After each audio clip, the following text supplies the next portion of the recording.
semuanya, perkenalkan nama saya Cecilia Sheryl Ekali Palamarwang. Saya dari kelas 11 5 SMK Syura Dikara. Jadi pada kesempatan kali ini, saya akan menjelaskan mengenai kolonialisme dan imperialisme. Simak terus ya. Dimulai pada tahun 1500-an, Indonesia ini kedatangan bangsa-bangsa dari Eropa melalui jalur laut. Mereka yang pernah datang dan menduduki Indonesia diantaranya Portugis, Spanyol, Inggris, dan Belanda. Tapi sejauh sebelum itu, ada banyak hal yang melatar belakangi kenapa sampai bangsa Eropa ini datang ke Indonesia.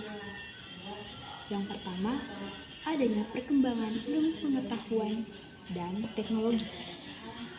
Pada masa Renaissance, ilmu pengetahuan dan teknologi berkembang pesat, yakni salah satunya itu adanya teori heliocentris yang dikemukakan oleh Copernicus. Teori ini menyatakan bumi dan planet-planet mengelilingi matahari dan bumi itu tidak datar, melainkan bulat.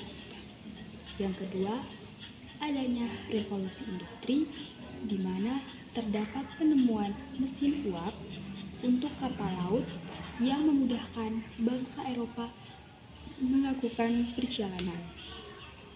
Yang ketiga, Konstantinopel sebagai ibu kota Kekaisaran Romawi berhasil dikuasai oleh Kekaisaran Turki Utsmani.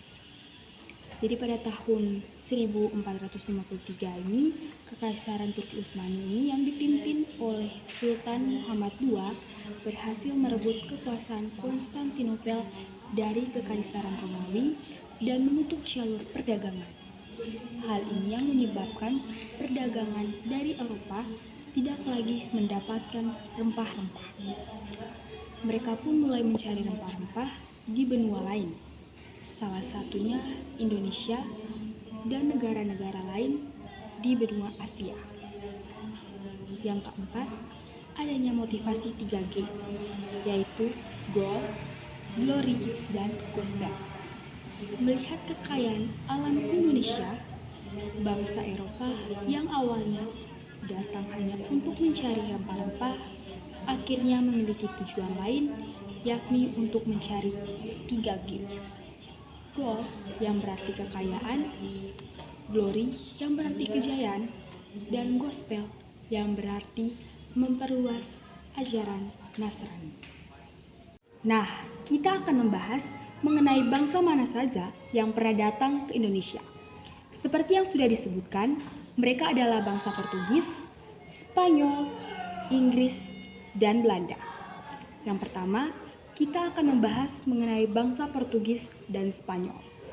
Dibandingkan dengan bangsa Eropa lainnya, Portugis dan Spanyol adalah dua bangsa yang paling maju. Mereka memiliki armada yang kuat, teknologi navigasi, dan perlengkapan kapal yang paling canggih di masanya.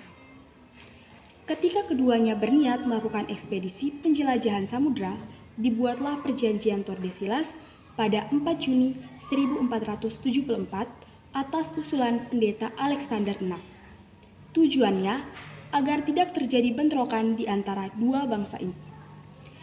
Isi perjanjian Tordesillas adalah yang pertama, pembagian arah pelayaran Portugis memiliki hak untuk berdagang dan berlayar ke arah timur, sedangkan Spanyol memiliki hak berlayar dan berdagang ke arah barat. Portugis mulai melakukan ekspedisi pada tahun 1487 ke arah timur. Kemudian mereka sampai ke arah Maluku, tepatnya di Ternate pada tahun 1512. Kedatangan mereka disambut baik oleh kerajaan Ternate karena Ternate membutuhkan bantuan Portugis untuk melawan kerajaan Tidore. Ternate pun mengizinkan Portugis untuk membangun sebuah benteng yang bernama São Paulo. Sedangkan Spanyol mulai melakukan ekspedisinya pada tahun 1492 ke arah barat. Kemudian mereka sampai di Filipina pada tahun 1521. Kedatangan mereka disambut baik, namun Fernando de Magellan yang memimpin ekspedisi terbunuh karena terjadi peperangan di Filipina. Mereka pun memutuskan untuk melanjutkan perjalanan, lalu sampailah mereka di Maluku, tepatnya di Tidore. Kedatangan bangsa Spanyol disambut baik oleh masyarakat Tidore. Mereka yang tengah berselisih dengan Ternate menjadikan Spanyol sebagai sekutu untuk mengalahkan Ternate. Kedatangan Spanyol menjadi ancaman bagi Portugis, sebab saat itu Portugis telah berhasil memonopoli perdagangan di Maluku. Portugis dan Spanyol pun bersaing dengan memanfaatkan permusuhan kerajaan lokal. Selain itu, Portugis dan Spanyol saling tuduh mengenai rute perjalanan yang sebelumnya sudah disepakati melalui perjanjian Tordesillas. Perseteruan terus berlanjut hingga pada tahun 1529 perseteruan tersebut diselesaikan dengan diadakannya perjanjian Saragossa. Isi perjanjian Saragossa adalah yang pertama, pembagian bumi menjadi dua pengaruh dan kekuasaan. Yang kedua, di mana bangsa Portugis memiliki wilayah kekuasaan dari Brazil ke arah timur sampai dengan ke Kepulauan Maluku. Sedangkan Spanyol memiliki wilayah kekuasaan dari Meksiko ke arah barat sampai dengan Filipina. Bangsa Eropa terakhir yang datang ke Indonesia adalah Belanda.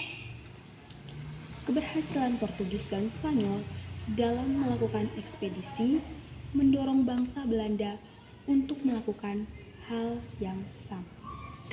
Jadi pada tahun 1595, Belanda melakukan ekspedisi melalui rute timur, tepatnya pada tanggal 23 Juni 1596. Kapal Belanda berhasil mendarat di pelabuhan Banten. Saat itu, ekspedisi Belanda dipimpin oleh Cornelis de Houtman. Namun, Belanda diusir oleh penduduk pesisir Banten karena mereka bersikap kasar dan sombong. Selanjutnya, pada tahun 1598, bangsa Belanda kembali mendatangi Banten.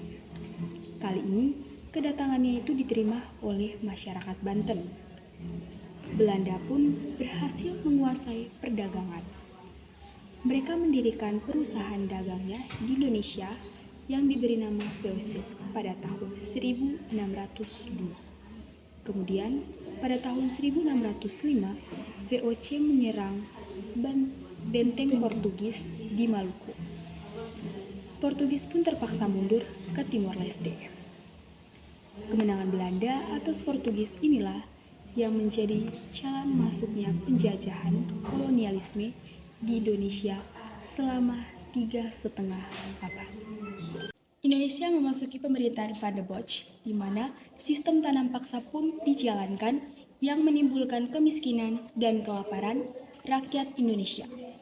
Di pihak lain, Belanda mendapatkan banyak keuntungan dalam bidang keuangan akibat sistem tanam paksa tersebut. Setelah sistem tanam paksa dihapuskan, muncullah politik pintu terbuka di mana pemegang modal asing diperbolehkan. Meskipun tanam paksa sudah dihapuskan, nyatanya politik pintu terbuka tetap menimbulkan penderitaan bagi rakyat Indonesia. Penjajahan Belanda terhadap Indonesia benar-benar berakhir saat pemerintahan Jepang melakukan penyerangan pada tanggal 27 Februari 1942. Tentara Jepang berhasil mengarahkan armada gabungan dari negara Amerika Serikat, Inggris, Belanda, dan Australia.